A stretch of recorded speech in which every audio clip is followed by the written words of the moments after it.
పూర్తిగా పోలీసుల కన్సర్న్లోనే ఈ దాడి జరిగింది. ఎందుకంటే కేటీఆర్ గారు గోల్నాకాలో కార్యక్రమంలో పాల్గొని వారందరినీ పరామర్శించి, మూసీ పరివాహక ప్రాంతంలో ఉన్న వారందరినీ పరామర్శించి రిటర్న్ వస్తున్నారు. వాస్తవానికి వారు ఏ దారిలో వచ్చే సంగతి ముందే మాకు ఎవరు కూడా తెలియదు. వారు కూడా అనుకోని ఇట్లనే పోదామని అనుకుని రాలే. అక్కడ కార్యక్రమం అయిపోయింది. అక్కడి నుంచి మా ముషీరాబాద్ ఎమ్మెల్యే గారి ఇంటికి పోవాలి కాబట్టి శివం రోడ్లో వచ్చి దుర్గాబాయి దేశ్ముఖ్ హాస్పిటల్ ముందు టర్న్ తీసుకొని అక్కడి నుంచి అశోక్ నగర్కి వెళ్ళాలి, ఆర్టీసీ క్రాస్ రోడ్స్ నుండి. మరి ఆ సమయంలో అక్కడ గోల్నాకాలో బయలుదేరి ఇక్కడికి వచ్చే సమయానికి దాదాపు 50-60 మంది కాంగ్రెస్ గుండాలు కర్రలు రాడ్లు పట్టుకొని, మానాయుధాలు పట్టుకొని సిద్ధంగా ఉండటం, సిగ్నల్ ఆపేయటం.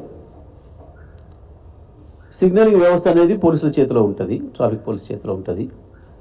సిగ్నల్ కూడా ఆపి, అంటే వీళ్ళు గుండాలు మా కారు దగ్గరికి చేరుకోవడానికి కొంత సమయం పడుతుంది కాబట్టి సిగ్నల్ ఆపి ట్రాఫిక్ జామ్ చేసి ఒక పథకం ప్రకారం కేటీఆర్ గారి కాన్వాయ్ పైన దాడి చేసిండ్రు. దాడి చేయడమే కాదు, ఎంత ఇంటెన్షన్గా చేసిండ్రు అనే దానికి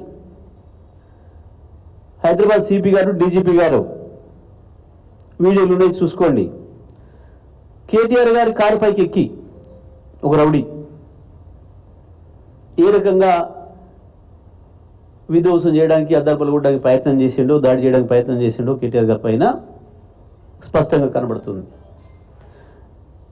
అంతేకాదు కేటీఆర్ గారికి రక్షణగా ఉన్న బీఆర్ఎస్ పార్టీ కార్యకర్తల పైన విచక్షణారహితంగా దాడి చేసిండ్రు. 2-3 తీవ్రమైన గాయాలు తగిలినాయి.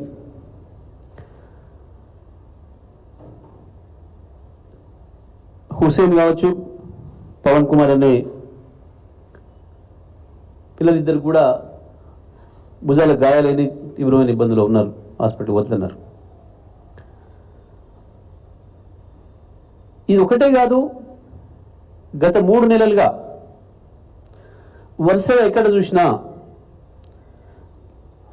టీఆర్ఎస్ పార్టీ ప్రధాన నాయకుల పైన కాంగ్రెస్ పార్టీ దాడులకు పూనుకుంటుంది. ప్రత్యేకించి ప్రజలకు ఆపద ఉన్నప్పుడు, వరదలు సంభవించినప్పుడు పరామర్శకు వెళ్ళినా, రైతు రుణమాఫీకి సంబంధించి రైతుల దగ్గరికి వెళ్ళినా, ఇవాళ ఈ హైదరాబాద్ బాధితులు, నీ 150,000 కోట్ల కుంభకోణ బాధితులు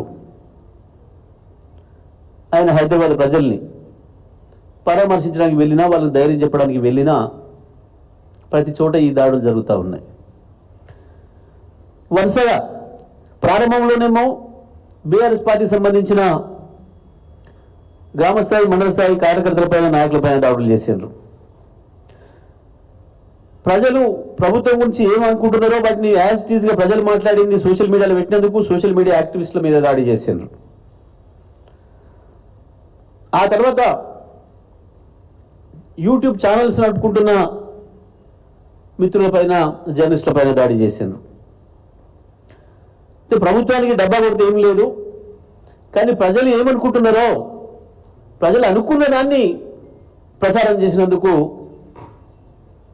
ఆయా ప్రసార మాధ్యమాలపైన వాటిని నడుపుతున్న నిర్వాహకులపైన దాడులు చేస్తున్నారు. కానీ గత 3 నెలలుగా ముందుగా హరీష్ రావు గారి క్యాంప్ ఆఫీస్ పైన దాడి చేశారు. ఆ తర్వాత ఏకంగా ఖమ్మంలో వరద బాధితులు పరామర్శించడానికి రమ్మని ముఖ్యమంత్రి అడిగిండు. ముఖ్యమంత్రి గారే కోరిండ్రు, కేసీఆర్ గారు రావట్లేరు అని. కేసీఆర్ గారు ప్రతినిధులుగా మేము పోయినాం. పోవడమే కాదు, నీ ప్రభుత్వం చేయలేని పని, ప్రజలకు తాత్కాలికంగా ఇమ్మీడియట్గా ఉపశమనం కొరకు తాత్కాలిక సహాయం చేయాల్సిన దాన్ని వాళ్ళ తిండి గింజలు అందించడానికి మా నాయకులు మా రాజ్యసభ సభ్యులు వద్దిరాజు రవిచంద్ర గారు, మా మాజీ మంత్రివర్యులు అజయ్ గారు, మా పాలేరు మాజీ శాసనసభ్యులు వారి పైసలతో స్వయంగా అందించిన కిట్లను ఇంటింటికి పంచి వచ్చినాం. ముందు రోజు ముఖ్యమంత్రి పోతే ప్రజలు వెంటబడ్డారు.